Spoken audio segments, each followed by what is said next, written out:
আসুন আমরা এমন একটি বাংলাদেশই করি যেখানে সম্ভাবনা সীমাহীন আর স্বপ্নের কোনো সীমানা নেই।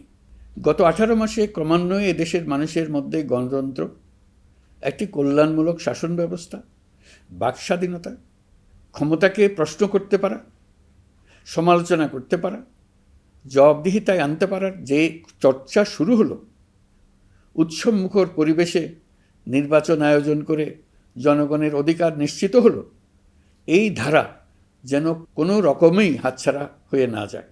আমি বিশ্বাস করি বাংলাদেশের আপামর জনসাধারণ এবং সকল রাজনৈতিক পক্ষ ইস্পাত কঠিন ঐক্যের মাধ্যমে এই ধারাকে আগামী দিনগুলোকে রক্ষা করবে, সমৃদ্ধ করবে।